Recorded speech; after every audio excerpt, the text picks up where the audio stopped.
yo le digo, bueno, esperen y esperamos no sé cómo conjugarlo de la misma manera. O esperamos o lo aceleramos. Sí, o sea, no. Dice, esperando y apresurándoos. Es como que hagamos las cosas rapidito nosotros, porque en cualquier momento puede venir el Señor, ¿verdad? Esa frase, esperando, ¿okay? En algún momento va a venir, y apresurándoos, es como un poco la conjugación de ese verbo que debería decir apresurando. Al colocarle apresurándoos, lo convierte en algo un tanto incierto, por lo menos para mi entendimiento y de la mayoría de las personas en el castellano. Lo que debería decir allí, según otras traducciones, es apresurando. O sea, nosotros no solamente estamos esperando el día del Señor, sino que tenemos la capacidad de apresurar que ese día acontezca. Podemos anticipar que ese día acontezca. ¿Cómo podemos lograr que el día del Señor se acerque? Bueno, con nuestra obediencia, con nuestro estilo de vida, con nuestro clamor, el clamor de la esposa que dice Apocalipsis, el Cordero, el Espíritu y la novia dicen ven, y el que oiga diga ven. O sea, es un clamor, y al final de todos los tiempos, cuando la iglesia crece, madura y llega al final de los tiempos y se ha preparado, pues el clamor de ella se fusiona al clamor del Espíritu Santo, que es para que venga Jesús.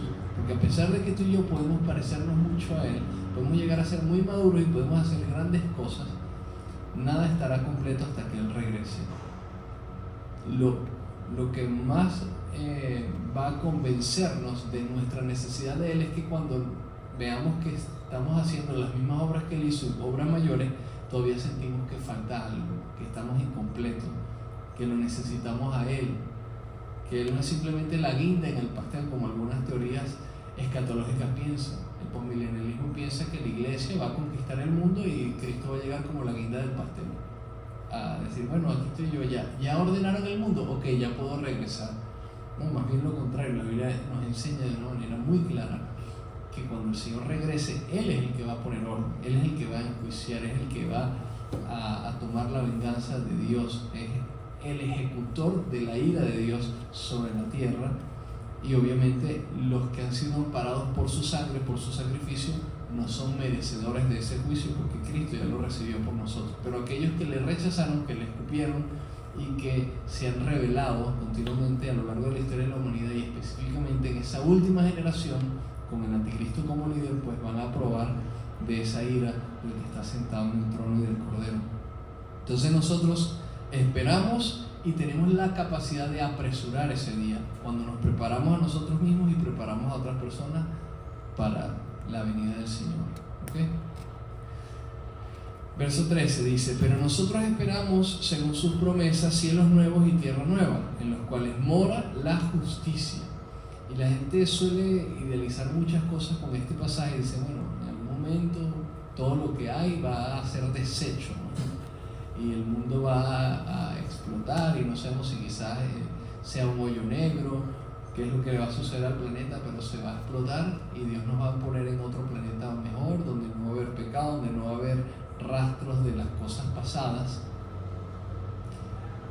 Y eso hace que nosotros desarrollemos una cultura muy amoldada a nuestra generación, a la generación postmoderna, donde todo es instantáneo, donde el capitalismo nos ha llenado de tal manera, tiene muchas bondades el capitalismo, sí, pero ha hecho que nosotros seamos compribota, que nosotros compramos algo, cuando se nos daña lo botamos y preferimos comprar algo nuevo en lugar de reparar lo que se nos dañó, ¿cierto?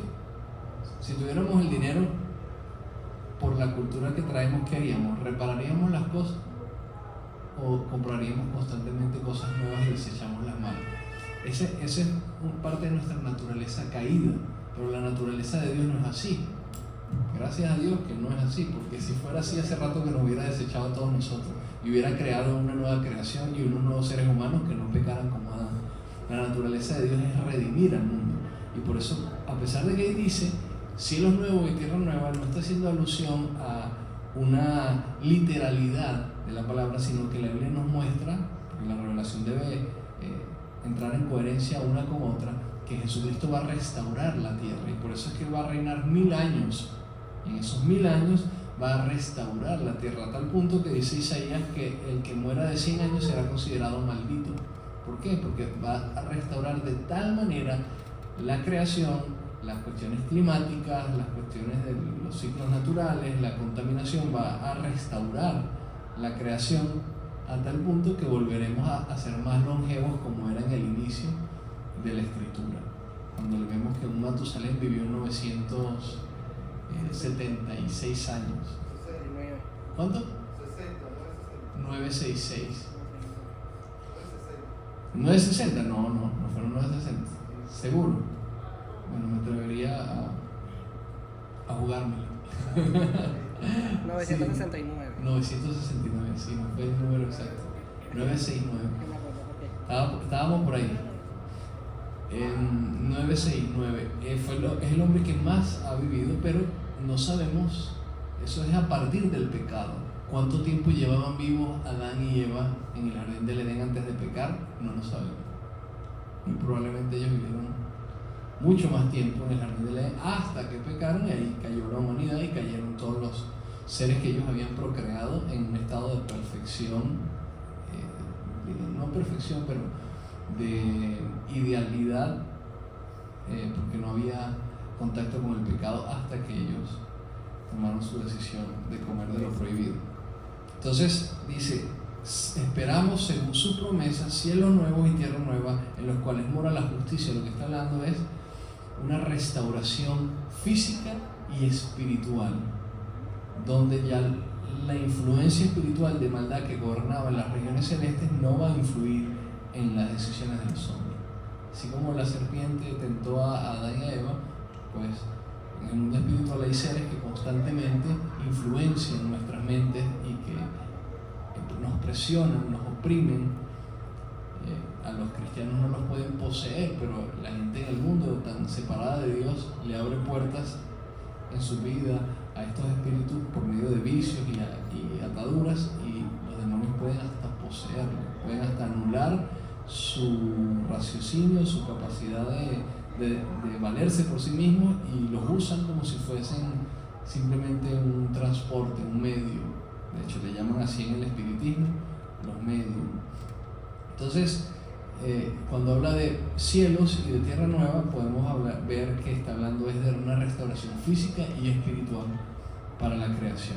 Por eso Jesucristo no habla del fin del mundo, sino del final de esta era. Eso lo dijo. Le preguntaron sus discípulos en Mateo capítulo 24. Pedro le dice: Señor, dinos qué señal habrá de tu venida y del fin del siglo, del fin de esta era. Porque nunca se concibió un fin del mundo, un apocalipsis, una cuestión como que se acababa el mundo, no, sino que iba a haber una transición de era. Y eso lo concebían los judíos en el primer siglo porque entendían las profecías del Antiguo Testamento, que todas apuntaban a que el Señor Jesucristo, el Hijo del Hombre, de Daniel capítulo 7, la profecía, vendría a poner fin a todos los imperios de maldad de la humanidad, a todo lo que el hombre ha enarbolado, lo que el hombre ha diseñado para gobernarse a sí mismo, desde los días de Faraón en Egipto hasta Nabucodonosor en los días de Daniel, los persas, los griegos, los romanos, hasta nuestros días. Entonces, vamos a seguir viendo igualito. Si tienen alguna pregunta, lo pueden hacer. Por lo cual, oh amados, estando en espera de estas cosas, procuren con diligencia ser hallados por Él sin mancha e irreprensibles en paz. Entonces, ¿qué nos compete a nosotros? Obviamente tenemos que entender estos aspectos a nivel doctrinal, a nivel escatológico, pero lo que más nos compete, o el llamado por el cual nosotros recibimos todo ese conocimiento acerca de lo que va a suceder, es porque tenemos una esperanza tangible, una esperanza concreta, real, que nos debe impulsar a santificarnos, a guardarnos y a permanecer en su presencia hasta que todas estas cosas se cumplan.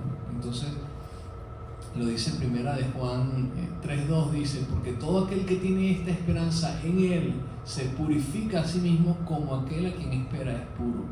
Primera de Juan 3:2. O sea, si tenemos esta esperanza en Dios, en Él, si tenemos esta convicción de que el Señor va a venir a la tierra, que va a restaurar todas las cosas, nada más el simple hecho de nosotros esperar eso no es para que nos crucemos de brazos, sino para que trabajemos en nuestro carácter, en nuestro estilo de vida y permitamos que su gobierno desde ya se establezca en nuestra vida a nivel espiritual, porque cuando Él regrese, lo que va a suceder es que lo espiritual se va a materializar. Eso es lo que va a ocurrir. Lo espiritual se va a materializar.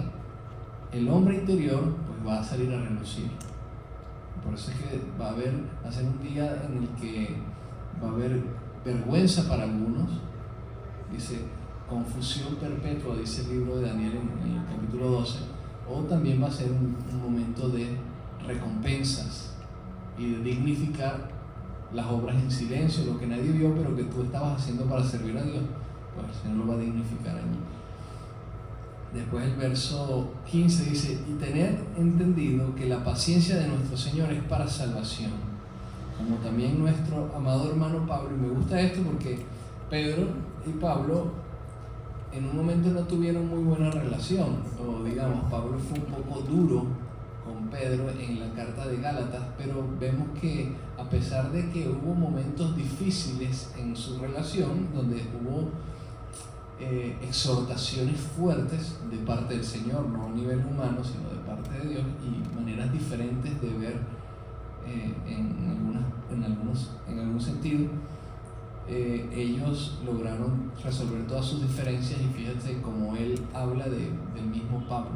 Pedro dice, y tener entendido también que la paciencia de nuestro Señor es para salvación, como también nuestro amado hermano Pablo, según la sabiduría que le ha sido dada, os ha escrito. O sea, él reconoce que todo lo que había escrito el apóstol Pablo era palabra de Dios, era inspirado por el Espíritu Santo. Dice, casi en todas sus epístolas, o sea que Pedro se estudiaba las cartas de Pablo. Está bueno eso, ¿verdad? A mí eso me llama la atención porque yo pensaba que las cartas llegaban a una iglesia y se ya, y que bueno, de repente un día las recopilaron, ay, mira estas palabras, pero parece como que fueran prédicas, como uno ahorita que ve prédicas en YouTube, y que de repente mira esta carta, quién sabe si le sacaban copia escrita y las publicaban a distintas Los iglesias. escribas agarraban las cartas de los apóstoles y las copiaban para distribuirlas. De hecho, Pablo en una carta dice, esta carta por favor léanla en tal iglesia y en tal otra iglesia. O sea, no era solamente para una iglesia en específico, sino que tenían ese entendimiento de que eso era importante que fuese leído en diferentes comunidades porque era la palabra de Dios. Está muy chévere. Y se leían entre ellos, wow, mira lo que Dios le reveló a Pablo. Y entonces se tenían ese respeto, esa admiración, y sabían que estaban trabajando en equipo, que no eran cabezas aisladas, sino que eran parte de un cuerpo del que la única cabeza era Cristo.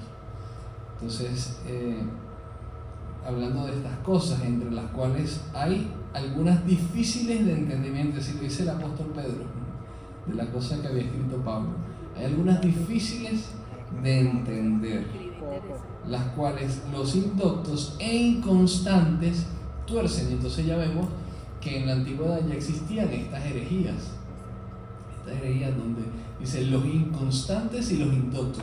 Una persona inconstante es una persona que se mueve por sus emociones, que no ha superado la inmadurez de hacer lo que le provoca y no lo que no le provoca. No tiene un amor maduro por Dios, no tiene disciplina. Entonces dice los inconstantes y los indoctos, es decir, los que no tienen estudio, los que no se han dedicado a conocer la palabra. Y es importante considerar estas dos cosas de la mano, porque tú nunca vas a aprender si solamente vas a estudiar cuando te provoque estudiar. Tienes que estudiar cuando no te provoque estudiar. Ahí es donde se va a forjar el gran maestro. Y no solamente en la palabra es lo más importante, pero también en cualquier disciplina, en la música, en la profesión que tú quieras desempeñar. Si quieres ser realmente bueno, tienes que vencer la resistencia que se crea cuando no te provoca hacer algo, pero sabes que es bueno hacerlo y tienes que hacerlo por tu bien, porque el bien mayor o la recompensa diferida es suficiente para motivarte hoy aunque no tengas ganas. Y así debe ser. O sea, en la palabra tenemos que estudiar, tenemos que leer, tenemos que orar, tenemos que buscar a Dios, aunque a veces carnalmente no nos provoque. Nuestras emociones a veces nos abandonan. Nos sentimos, sí Señor, yo quiero, me paso adelante, te entrego mi vida, yo voy a orar, yo voy a buscarte, yo voy a leer la palabra. y después nos abandonan esas emociones, ¿qué hacemos? Pues tenemos que sobreponernos a esa desmotivación y encontrar esa conexión transformadora con el Espíritu de Dios. ¿Alguna pregunta? ¿Comentario? ¿Rubén? Sí, que viene con el hilado con el mensaje anterior, cuando está diciendo de que hay que acelerar la venida de Cristo. Porque si tú vas a acelerar algo es porque tú sabes qué es lo que tienes que hacer. Y en este caso es exactamente eso. O sea, si tú no sabes a dónde vas, eso va a hacer que seas inconstante, que no estés claro, que sea de contexto. Pero si estás claro de lo que tienes que hacer, que en este caso ellos sabían muy bien qué era lo que tenían que hacer, por eso es que pueden ir en ese, o sea, pueden tener un norte y hacer las cosas que tienen que hacer, a pesar de que muchas veces no las querían hacer. Así es. ¿Alguna otra? Avanzamos. Entonces, verso número, bueno, terminamos en 16, dice, como también las otras escrituras que tuercen para su propia perdición. Así que vosotros, oh amados, sabiéndolo de antemano, guárdense de que sean arrastrados por el error de los inicuos y caigan de vuestra firmeza. O sea, es algo que tenemos que tener cuidado. Y yo sé que es muy chévere tener un pastor que puede ver ese mal y ayudarnos y decir, mira, no crean eso que están diciendo, no venir y preguntar y consultar, y es útil, y para eso estamos los líderes de la iglesia. Pero el problema sería que se hicieran dependientes de los líderes y que en vez de buscar a la fuente, busquemos a los instrumentos que utiliza la fuente para ayudarnos en el crecimiento, porque no estamos aquí para sustituir a Cristo. Cada uno de ustedes tiene que buscar a la fuente, cada uno de ustedes tiene que conocer a Jesús. El día que estén delante de su presencia no van a decir, bueno, pero yo asistí a todos los estudios bíblicos del pastor Daniel, yo creía la palabra, yo estaba ahí, yo fui fiel. Conmigo, si fuera por eso, nos vamos todos para el infierno. No, tenemos que conectarnos con Cristo, tenemos que conocerlo a Él, tenemos que estar firmes en la palabra, crecer individualmente pegados a Él, que es la fuente de vida, que es la fuente de verdad, de manera que cuando yo no esté o no haya alguien alrededor tuyo que consideres un líder o que te pueda ayudar a no equivocarte, tú seas lo suficientemente maduro para no equivocarte, para no errar, para no perder el norte, para que no te engañen. Tú tienes que ser capaz. Y a pesar de que todos tenemos ese deseo de independencia, a veces lo perdemos en el camino de nuestra vida y es más cómodo pensar, bueno, yo tengo a los líderes ahí en la iglesia, yo siempre voy a ser el que depende de los líderes. No tiene que ser así. E incluso si algún día sabes más de la palabra de Dios que los líderes de la iglesia en la que estás, eso tampoco te hace que no los necesites a ellos, porque al final nos necesitamos mutuamente. La cuestión es que debemos necesitarnos de la manera correcta, con el espíritu correcto, porque nos necesitamos para hacer sinergia, para trabajar juntos, para que el reino de los cielos se expanda, para que las almas conozcan, para que entonces podamos limar esas asperezas de nuestro carácter que se van a manifestar en el trato continuo cuando estamos involucrados en proyectos y tenemos diferentes maneras de pensar, diferentes métodos para actuar. Nos vamos a encontrar incómodos a veces porque, bueno, el hermanito no lo hizo como yo lo hubiera querido hacer y creo que no tuvimos tan buenos resultados porque lo hicimos a su manera. Si lo hubiéramos hecho como yo decía, hubiera sido mejor. Y no terminamos de aprender que lo que Dios quiere en medio de la comunidad no es simplemente evaluar resultados muy óptimos, sino también parte del resultado óptimo es que crezcamos en un carácter manso y humilde, que pueda trabajar en equipo, que pueda amar al otro, a pesar de que tengamos que ir un poquito más lento para que todos lleguemos juntos. Porque no se trata de velocidad, sino de constancia. Ajá, sí, Dani, esto me parece interesante porque es un tema que se habla no solamente aquí en Pedro, sino que lo vemos en Santiago, cuando habla sobre pidan con fe para que no sean arrastrados como las olas del mar. Lo vemos en Efesios, creo, que habla sobre los vientos de doctrina, para que no seamos llevados por vientos de doctrina. Y me hace pensar justamente en esto de que cuando lo hablan en Corintios, yo sembré, Apolo regó, pero el crecimiento es de Dios. Me hace pensar en justamente uno crece, uno va creciendo y va generando fortalezas a partir de ese crecimiento. Tú no ves un árbol mientras más grande es más fuerte, porque ha generado un tronco que es resistente y evita que el viento se lo lleve. Unas raíces profundas. Entonces, justamente esto es, el crecimiento es de Dios, pero también es trabajo de nosotros buscar ese alimento. ¿Sabes? Siempre es un ejemplo, pidan con fe y oren. Busquen no solamente la leche, sino busquen alimento sólido. Siempre es un tema para que seas resistente a este tipo de errores, a estos fallos, tienes que crecer en Dios. Y siempre es un tema que se habla de crece, obviamente, en tu corazón el amor por Dios, pero si tú amas a Dios, pero no lo buscas conscientemente, realmente no lo estás amando, es simplemente una emoción. Y es una, llamémoslo, no sé, es una fiebre del principio. Exactamente, y hay muchas personas que viven toda su vida así, décadas en la iglesia, yendo a emocionarse los domingos, en un tiempo de alabanza, una palabra muy positiva y ya, y no crecen. Por eso entonces cuando empiezas a examinar su vida, sus matrimonios, sus familias, sus relaciones laborales, ves un montón ves como esos árboles llenos de termitas, o esos muebles llenos. No sé si han tenido yo. No sé, por alguna razón los muebles que teníamos en la casa les cayeron termitas y uno no le para mucho al principio, recoge eso que quedó en el piso con unas blusitas, pero se va comiendo el mueble por dentro y se ve muy bien, pero algún día te vas a sentar y vas a terminar en el suelo, va directico para el piso.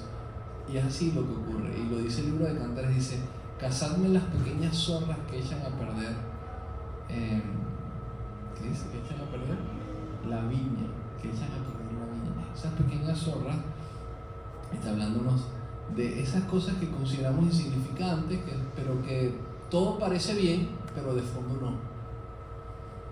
De fondo no, internamente no. Y por eso debemos cuidar nuestro corazón, debemos cuidar qué escuchamos, qué lugares frecuentamos y de qué manera estamos creciendo. Porque si no estamos creciendo, entonces lo que no crece se pasmó. Y si se pasmó, seguramente se está muriendo y no se está dando cuenta. Podemos continuar entonces, verso 17. Y para terminar rapidito ese aspecto, es como, no es solamente el tema de qué escuchamos y qué vemos, sino también cuando escuchamos algo, con qué lo estamos contrastando. Sí. Si Dios nos dio su palabra y sirve para exhortar, para redarguir todo este tema, porque si algo que no te termina de cuadrar y lo escuchas, vas y lo comparas con alguien que va a buscar apoyar eso que están diciendo. ¿Sabes? ¿Dónde estás buscando el consejo? ¿Alguien que en la palabra de Dios o en lo que yo quiero escuchar?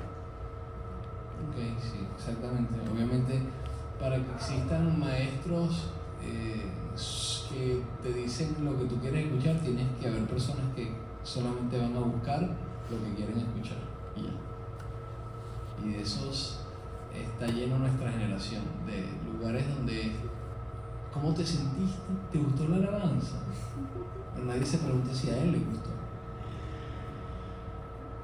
La palabra, Dios te habló. O sea, está centrado en el hombre y no en Dios. Entonces, ¿qué canciones? Cuando leímos las canciones, no, porque estas canciones le gusta a la gente. Ok. ¿Y a Dios qué le gusta? Cuando nos preguntamos por qué es lo que le gusta a Él, pues supone que el servicio es para Él, no para nosotros. Entonces, bueno, vamos a terminar estos versículos y ahorita terminamos de intervenir.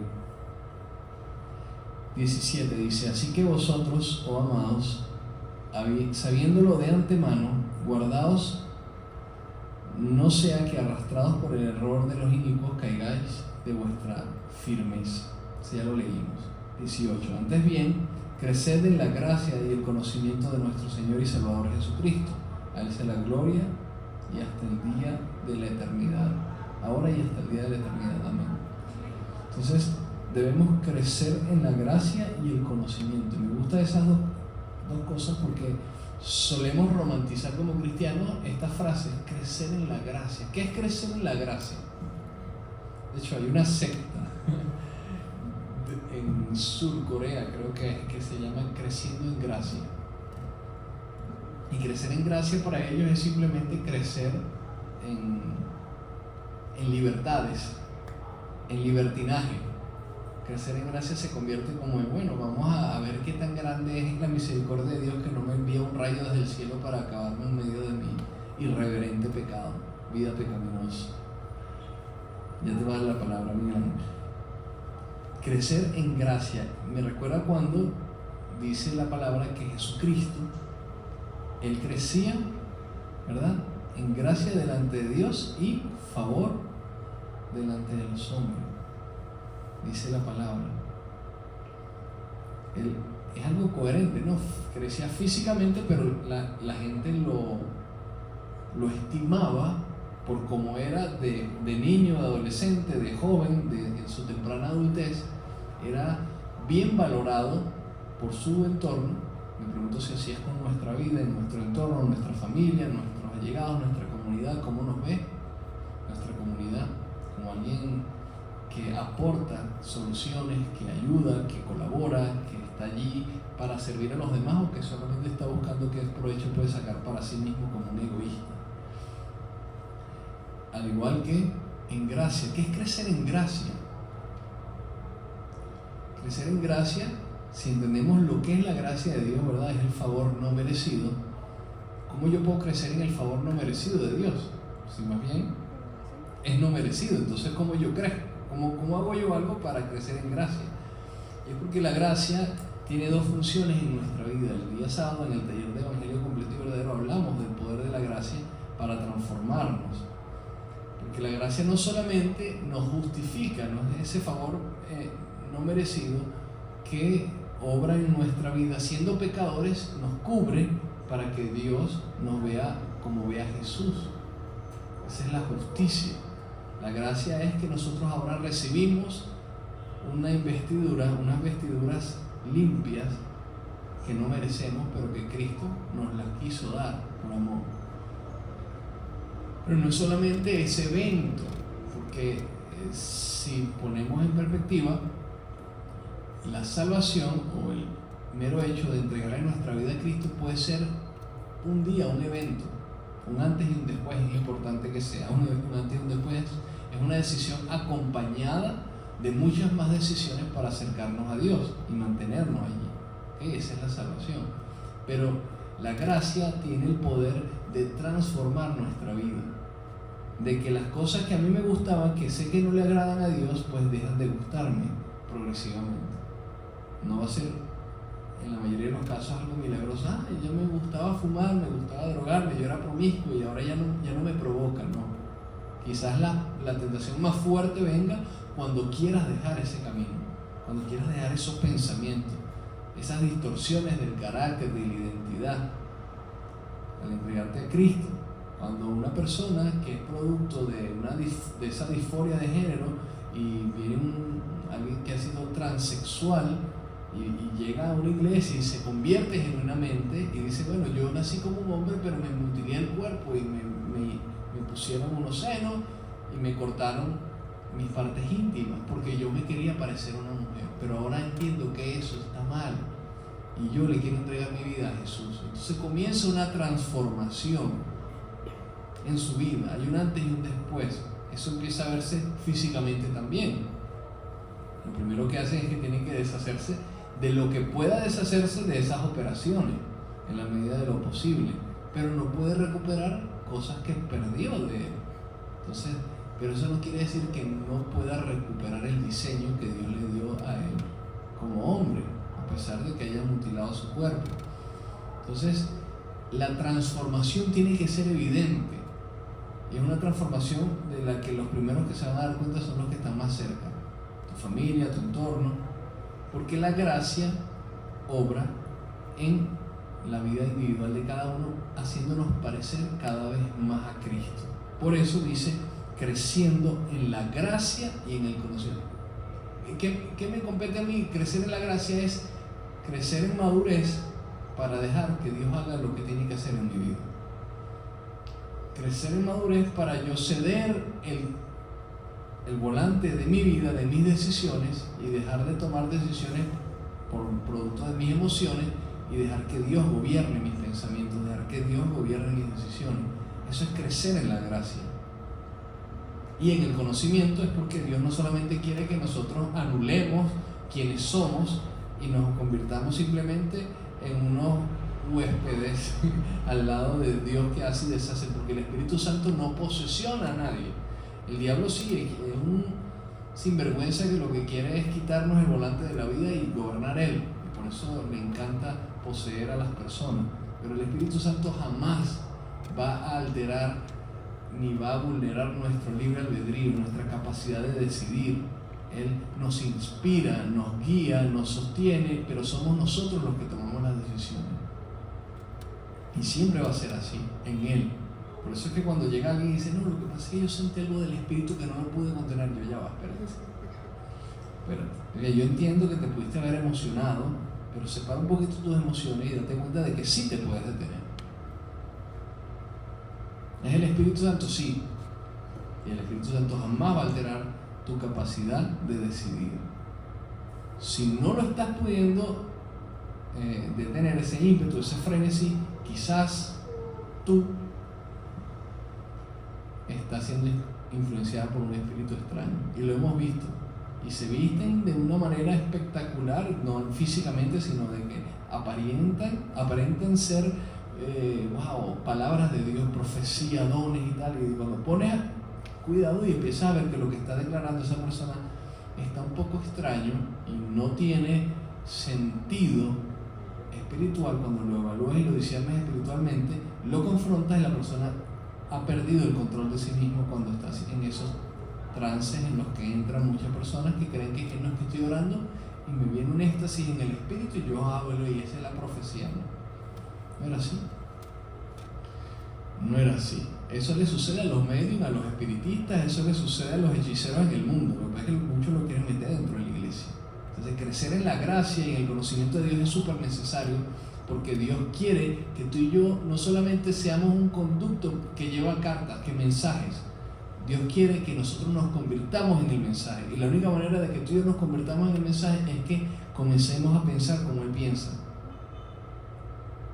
Porque Dios no quiere que nos aprendamos un discurso al caletre y lo lancemos, sino que esa palabra se haga carne en nosotros y pueda fluir a través de nosotros para bendecir a muchos otros. De eso se trata el Evangelio. Por eso es que es tan difícil. Y lo fácil sería simplemente, bueno, Dios, dime qué tengo que decir y yo lo digo. Dígame, yo voy a predicar el domingo, ok, bueno, Dios, ¿qué voy a decir? Anoto.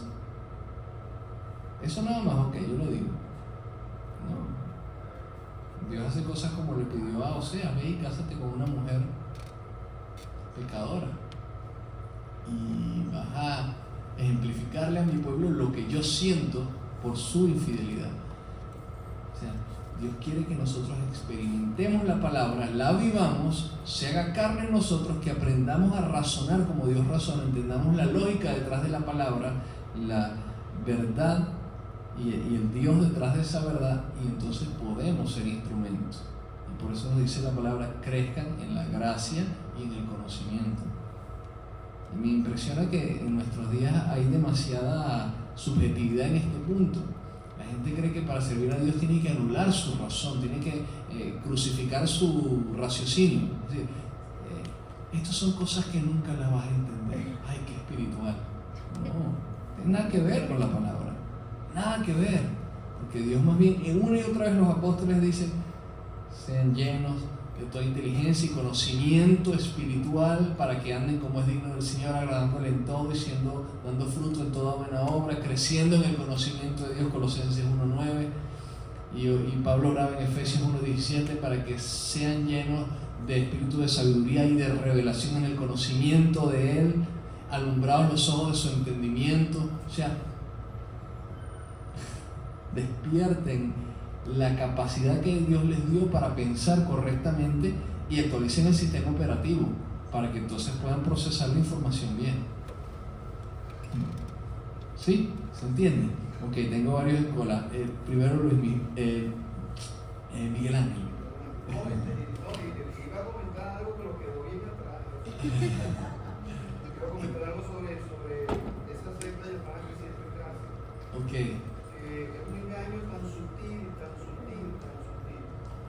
que hizo que todos sus integrantes se pasaran los 3 6 en su piel. Ok.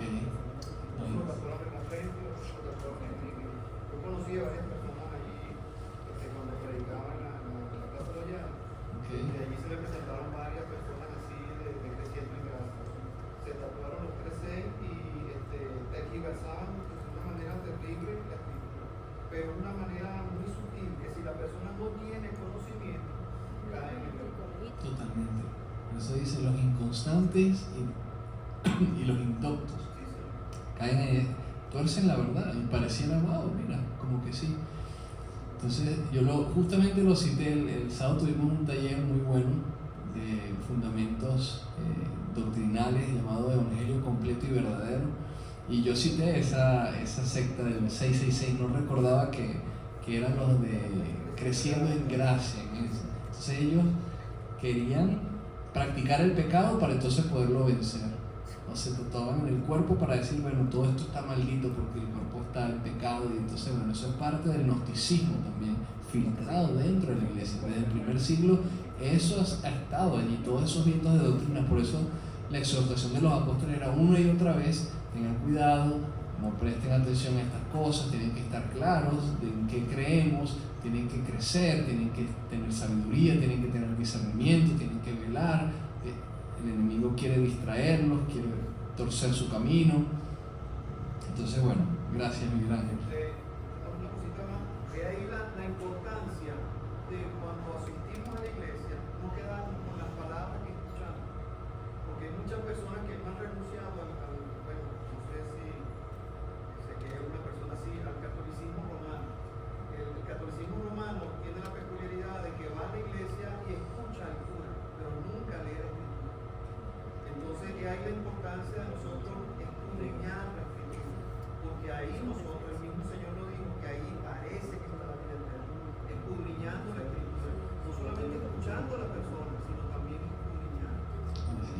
Tener el interés de nosotros abrir la escritura en nuestra casa, en el sitio donde podamos, y tener el interés. Así es. Sí, la gente va a la iglesia y viene esa herencia del catolicismo, como que si por estar aquí a escuchar estas cornetas y estos instrumentos, es como que le está cayendo una bendición que cuando salgan a la calle le va a ir bien. Como si fuera un fetiche. Yo voy a la iglesia y me va a ir bien. No fui a la iglesia, oye, yo creo que esta semana de repente me van a chocar el carro, me van a parar en el tránsito, algo me va a salir mal porque no cumplí con el Señor. ¿Qué le parece?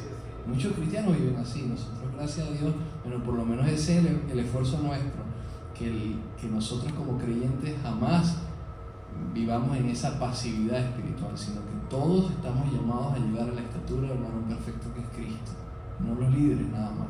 Nosotros estamos aquí para estimularles al crecimiento, para darles herramientas, para ayudar, pero el crecimiento y el sacerdocio de cada hogar es importante que sea desarrollado de una manera saludable.